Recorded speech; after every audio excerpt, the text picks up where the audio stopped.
네, 여주 시민 여러분, 선배, 동료 의원님과 일처녀 여주시 공직자 여러분, 그리고 각 기획단층 여주시 기관 단체장님들과 정론 직필의 언론인 여러분, 안녕하십니까. 여주시의회 부의장 박시선입니다. 중간이 없이 극단으로만 치닫던 이번 여름도 시간의 굴레 앞에서는 결국 고개를 숙이고 있습니다.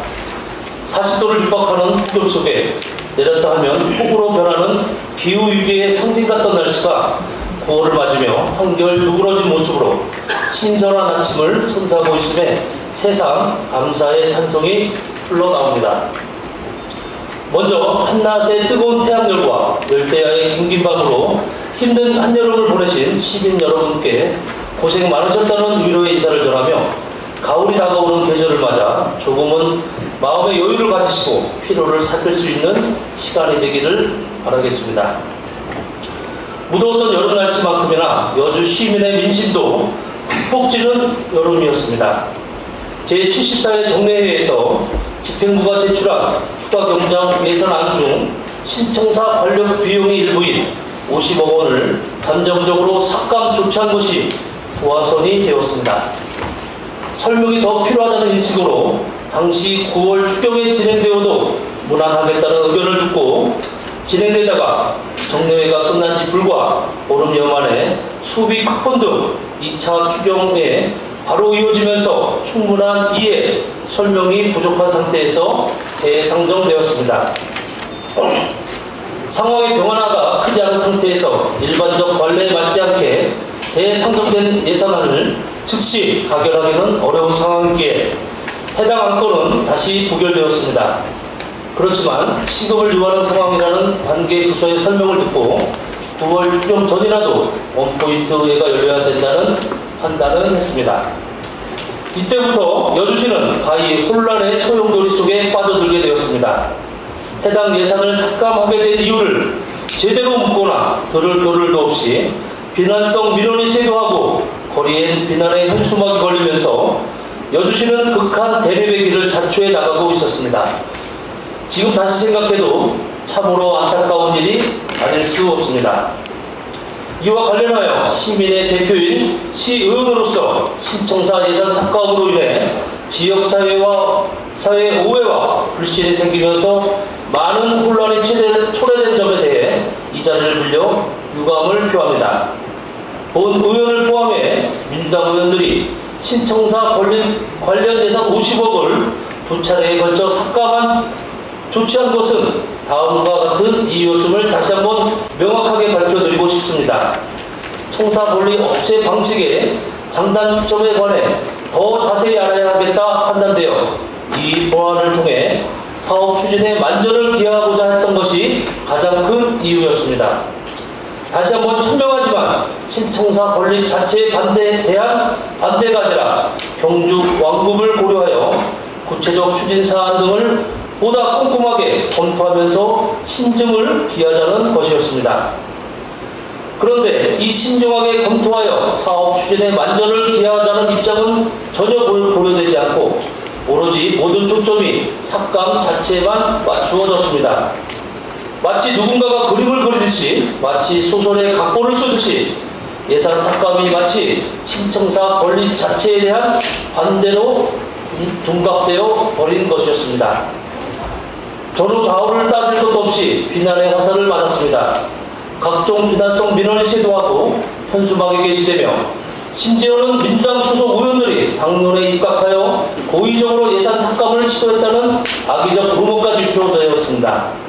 이는 명백한 사실 왜곡이며 비난을 위한 비난이고 어떤 면에서는 실수를 금할 수 없는 정치 공작이 아니냐고 우려하는 목소리마저 있었습니다. 저는 이충우 시장님의 사안에 대한 해결 방식에도 문제가 있다고 판단됩니다.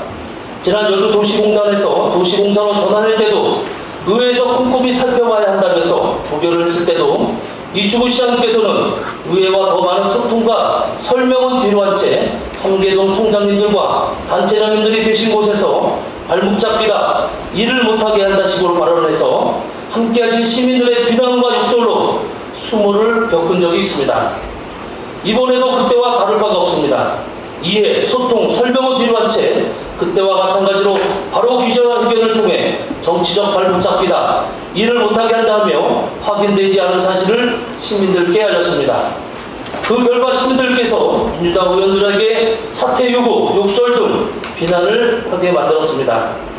의원으로서의 책무를 다하는 것이 무엇이 문제입니까? 문제가 없는 사안이라 해도 꼼꼼히 살피고 또 살피는 게 잘못입니까? 오히려 시장에 앞장서 의회와 집행부 서로 이해 설명을 충분히 하여 예산 통과를 이끌어내야 하는데 시민을 앞장세워 혼란을 야기하는 일은 행정력, 리더십 부족이라고 판단됩니다. 매번 부결될 때마다 시민을 앞세워 처리를 하려 하시는지 답을 하시기 바랍니다. 지나간 일이라고 치부하기에는 너무나 유감스러운 상황이었기에 앞으로는 시정 현안과 관련하여 보다 건설적이고 민주적인 논의 구조가 마련될 수 있기를 간절히 바라는 마음뿐입니다. 다시 한번 말씀드리지만 민주당 소속 의원들이 신청사 건립과 이전 자체에 반대하여 예산안을 삭감시켰거나 일련의 과정이 민주당 당론에 의해 이루어진 사실은 없었습니다. 그러기에 지난 8월 22일 개최된 제76회 여주시의회 임시회에서 민주당 소속 의원들은 삭감되었던 신청사 건립 예산 55원과 관련하여 충분한 질의 답변을 통해 그 필요성과 시급성에 공감하였고 이러한 판단에 입각하여 해당 예산을 가결하였습니다.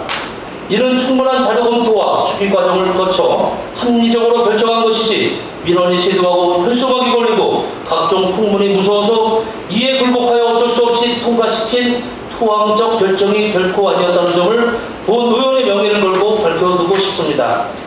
지난 76회 임시회에서 신청사 관련 예산안에 찬성한 민주당 창석 의원들은 원칙과 소신을 지키면서 모든 오해와 분열을 불식시키기 위해 최선을 다했고 오직 여주 시민의 발전적 미래와 시민의 대통합 단결을 위해 소중한 권한을 적절하게 행사하였던 것입니다. 당론에 좌우되지 않고 합리적이고 이성적인 판단을 통해 민의를 최대한 반영하는 의정을 펼쳐나가겠다는 것이 본 의원의 기본적인 정치 철학입니다. 앞으로도 여주시의 미래와 시민의 행복을 위해서는 여야가 따로 있을 수 없으며 당리당략보다는 시민 다수의 최대 행복이라는 관점을 견지하며 건설적이고 선진적인 의정 문화를 구축해 나가도록 하겠습니다. 원도심 상인 주민들께서 신청사 착공을 앞둔 상황이라 많은 불안과 걱정을 하고 계십니다. 신청사가 이전하더라도 원도심 활성화 방안을 마련하겠다고 호언장담하신 시장님을 믿고 지금까지 기다려왔는데 현재 손님도 줄어들고 빈 상가가 늘어나고 있는 현실을 매우 낙심하고 계십니다. 원도심 활성화 방안으로 도시재생 사업 등 여러모로 강구하고 있지만 현실적으로 느껴지는 면이 없다고도 하십니다. 현 여주시 청사 이전 후 구청사의 활용과 원도심 지역 경기 안정화가 반드시 필요합니다. 제2 여주대교 건설을 통한 여주시 남북을 연결하고 현 시청사 자리에 미래를 위한 수도권 최고의 랜드마크 같은 인프라를 구축하는 것도 방안이 될 수 있습니다. 시장님은 이에 대한 명확하고 확고한 발전 방향을 조속히 마련하고 시행해 주시기 바랍니다. 저 역시 신청사 이전으로 인한 원도심 활성화 방안 마련을 위해 협력하고 최선의 노력을 다하겠습니다. 시민 여러분의 많은 관심과 성원을 부탁드리겠습니다. 감사합니다.